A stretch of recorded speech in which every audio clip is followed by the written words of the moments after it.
তোমার সামনে নতজানু হয়েছি মাতৃভাষা, ক্ষমা চেয়ে নিচ্ছি।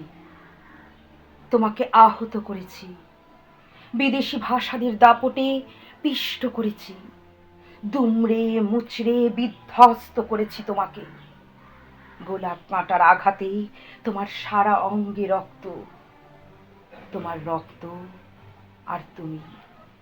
নিজেকে বাঁচিয়ে রাখতে বারবার বারবার গর্ভবতী হয়েছ।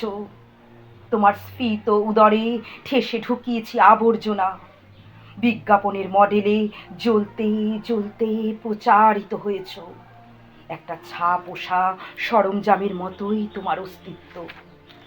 বারবি ডলের মতো স্কেল দিয়ে তোমার কোমর মাপছি, দাড়ি পাল্লা ঝুলিয়ে ওজন করছি তোমাকে। তোমার নাম হতে পারত সৌহার্দ্য, তোমার নাম হতে পারত শুশ্রূষা, তোমার নাম হতে পারত মানচিত্র। তোমাকে ডাকতে পারতাম জননী। কিন্তু কিন্তু কিছুই ডাকতে পারিনি বলে তুমি কাঁদছ। গুপ্ত হত্যা করে নিঃশেষিত করেছে তোমাকে, ভগ্ন দশায় প্রাণ ওষ্ঠাগত। তুমি কাঁদছ, সেই কান্না কেউ শোনেনি। বড় শোকাতুরা তুমি, সেই শোক কেউ বোঝে না।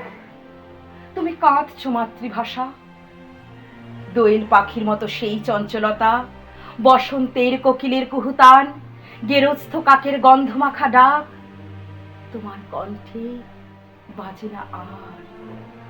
অথচ অথচ তুমি প্রথম শিখিয়েছিলে ঈশ্বরকে মা ডাকা যায়, ঈশ্বরকে মা ডাকা যায়।